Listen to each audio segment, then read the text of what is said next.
بسم اللہ الرحمن الرحیم نحمدہ ونصلی ونسلم علی رسولہ الکریم۔ رات کا پورے میڈیا پہ شور تو آپ نے سن ہی لیا ہے۔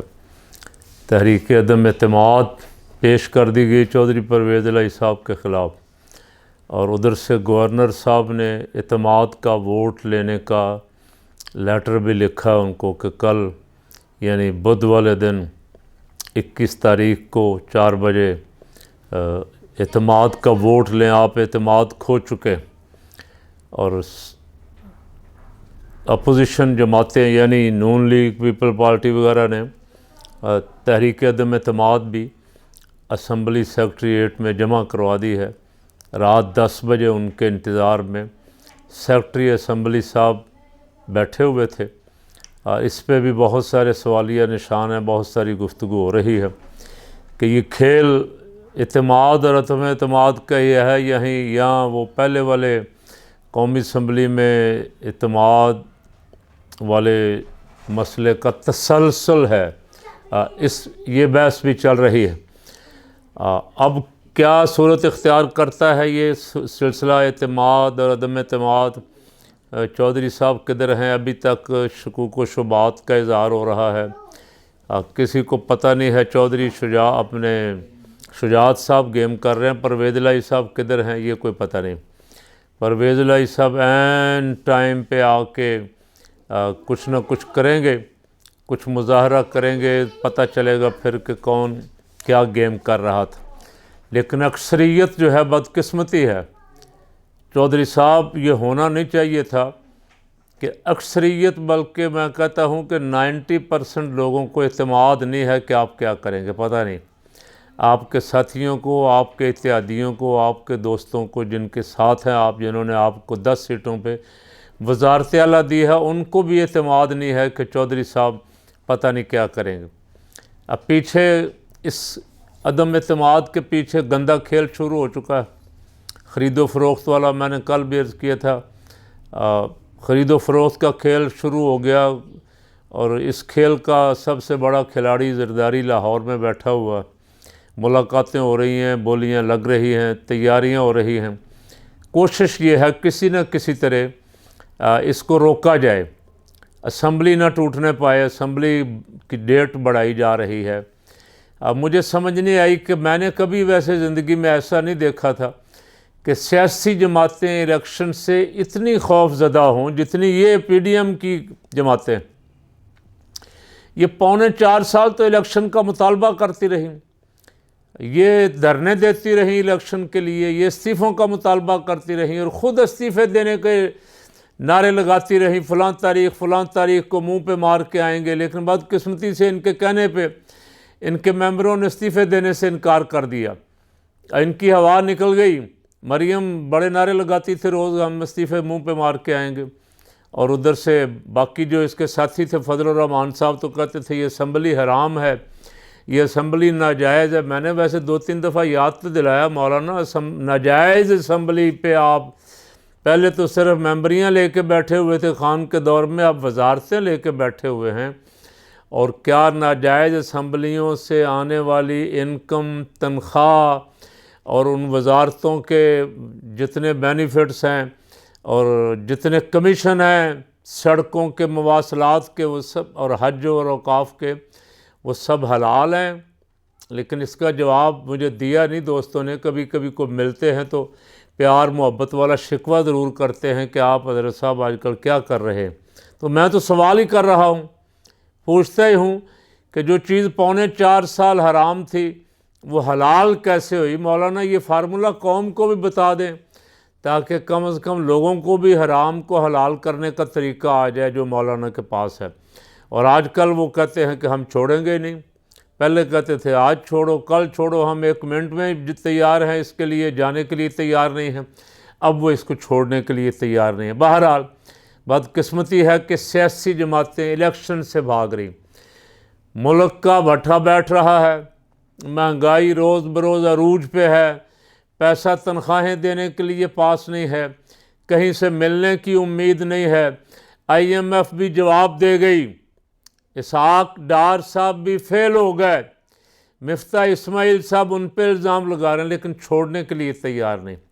باعزت رستہ تو یہی تھا کہ چھوڑ دیتے، الیکشن کروا دیتے، نیا مینڈیٹ لے کے پھر آ جاتے، تاکہ قوم بھی ان پہ اعتبار کرتی اور باہر والے لوگ بھی اعتبار کر لیتے اور کچھ چار پیسے مل جاتے کسی نہ کسی طرح۔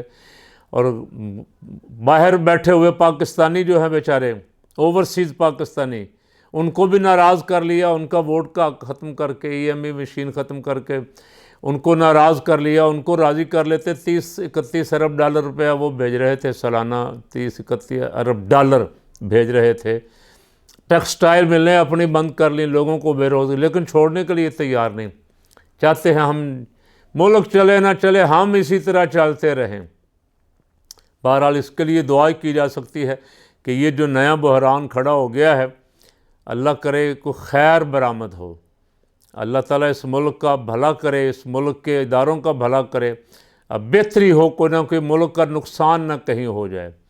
دوسرا بہت اہم ایشو اس وقت جو پاکستان میں جو دہشت گردی کئی سال تک ہوتی رہی اور پھر اس کے خلاف آپریشن ہوا اور اللہ کا شکر ہے کچھ سال امن کے گزرے، وہ دہشت گردی دوبارہ سر اٹھا رہی ہے۔ 1 2 3 4 واقعات ہو رہے ہیں۔ سوات کے لوگوں نے اس کے خلاف بہت بڑے بڑے جلوس بھی نکالے اور متوجہ کرنے کی کوشش کی، لیکن بدقسمتی سے ہماری وزارت داخلہ اور ہمارا وزیر دفاع خواجہ آصف وہ اور کاموں میں مصروف ہیں، ان کو فرصت نہیں ہے، اور سابق چیف صاحب جو تھے وہ بھی، اور ان کی بہت ساری مصروفیات بڑھ گئی تھی، ان کا امریکہ آنا جانا، امریکی سفیروں سے، نمائندوں سے ملنا، دوسرے ملکوں سے معاملات طے کرنا، اور ڈفر قسم کی حکومت بنا کے حکومت خود کرنے کا شوق جو تھا ان کا، انہوں نے ان مغربی سرحدوں سے ان کی توجہ ہٹائی، اور اس کا نقصان یہ ہوا کہ پاکستان میں دہشت گردی کے واقعات بڑی تیزی کے ساتھ بڑھ رہے ہیں، اور بنو میکسیٹی ڈی کے مرکز یا سینٹر میں دہشت گردوں نے حملہ کیا ہے، اور ابھی تک کچھ لوگوں کو یرغمال بنایا ہوا ہے۔ آخری خبریں جو میں نے سنی، وزیر دفاع صاحب کہہ رہے ہیں کہ ہم نے مکمل کنٹرول حاصل کر لیا ہے، اور D G I S P R کا جو بیان چل رہا ہے وہ یہ ہے کہ تھوڑی دیر تک ہم اپنا مکمل کنٹرول حاصل کرنے میں کامیاب ہو جائیں گے۔ افغانستان کے لیے پاکستان نے بڑی قربانیاں دیں، پاکستان نے 80,000 جانوں کا نذرانہ پیش کیا ہے۔ افغانستان میں امریکہ جاتے جاتے داعش کو چھوڑ گیا، انڈیا کے جو ایجنٹ، انڈیا کی بہت بھاری سرمایہ داری تھی افغانستان میں، جو جب افغان طالبان کو فتح ہوئی تو انڈیا کی چیخیں نکل گئیں، انڈیا کا سرمایہ ڈوب گیا۔ وہ بھی کسی صورت نہیں چاہتا کہ افغانستان مستحکم ہو اور پاکستان بھی مستحکم ہو۔